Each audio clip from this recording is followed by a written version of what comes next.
Hello दोस्तों, मैं Prince त्यागी SOCSS CGL 2025 pre over हो चुका है। अभी बच्चों को इंतज़ार है कि आंसर की आए ताकि उन्हें कट ऑफ का अंदाज़ा हो। देखिए, मेरा आज इस वीडियो बनाने का उद्देश्य केवल इतना है कि मैं एक्सपेक्टेड कट ऑफ आपके साथ साझा करूं। मेरे हिसाब से इस बार की कट ऑफ 130 से ज़्यादा नहीं जानी चाहिए। इसका क्या रीज़न है वो मैं आपको आगे बताऊँगा। तो कहीं ना कहीं अगर आप 70 क्वेश्चंस तक अटैम्प्ट करके आए हैं तो आप अपने आप को सेफ़र साइड रखिए।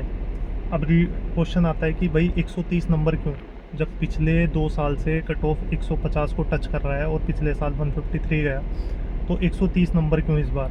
देखिए, कट ऑफ को डिसाइड करने में 3 फैक्टर सबसे अहम है। पहला है वैकेंसी, दूसरा है डिफ़िकल्टी लेवल ऑफ एग्ज़ाम और थर्ड है नॉर्मलाइजेशन। इस बार वैकेंसी अच्छी खासी आई हैं, हालांकि पिछले साल ज़्यादा थी, लेकिन इस बार भी वैकेंसीज़ बहुत अच्छी हैं। लेकिन जो चीज़ पिछले साल नहीं थी और इस साल है वो है डिफ़िकल्टी लेवल ऑफ एग्ज़ाम। इस बार की सारी शिफ्ट्स बहुत अच्छी आई हैं। शिफ्ट अच्छे आने की वजह से क्या हुआ है कि थर्ड वाला जो फैक्टर है उसका कहीं ना कहीं इम्पैक्ट कम हो जाता है, दैट इज़ नॉर्मलाइजेशन। अगर आपकी सारी शिफ्ट एक लेवल पे है तो नॉर्मलाइजेशन का फैक्टर उतना नहीं आता। पिछले साल हार्ड शिफ्ट में 20 नंबर तक मैक्सिमम बढ़े, तो अगर किसी बच्चे के 135 नंबर थे हार्ड शिफ्ट में, तो उसके 155 हो गए, ठीक है। और इजी शिफ्ट में तो स्कोर करना आसान होता ही है, तो इसका मतलब एवरेज 135 जहां हार्ड शिफ्ट में पहुंच रहा था और इजी में 155 पहुंच रहा था, तो ओवरऑल 155 भी आके अटका। दैट मीन्स इसी वजह से जो पिछले साल की कट ऑफ थी वो ज़्यादा गई कि नॉर्मलाइजेशन का इम्पैक्ट बहुत ज़्यादा था और 20-20 नंबर नॉर्मलाइजेशन में बढ़े। इस बार क्योंकि शिफ्ट सारी एक जैसी आई हैं, तो इस बार नॉर्मलाइजेशन का इम्पैक्ट शायद उतना नहीं होगा। डिफ़िकल्टी लेवल इस बार शॉर्ट बहुत अच्छा एग्ज़ाम आया है। जीएस का पेपर तो हमेशा से ही टफ आता है, लेकिन इस बार और भी अच्छा जीएस का पेपर आया है। मैथ्स का पेपर जैसे पहले से चला आ रहा है वैसा ही था, लेकिन इस बार चेंज ये हुआ कि रीजनिंग भी लोगों ने बताया कि रीजनिंग भी अच्छा आया। उसके अलावा इंग्लिश में भी लोगों ने बताया कि टफ़ है, क्योंकि रीडिंग कॉम्प्रिहेंशन जो उसमें आई वो काफ़ी टाइम टेकिंग थी। तो इस वजह से जो ओवरऑल पेपर रहा वो टफ साइड ही रहा।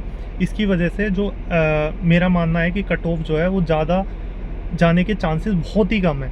मैं कह रहा हूँ कि 99% ऐसा ही है कि 130 प्लस नहीं जाए नंबर या कट ऑफ जो है CGL प्री की।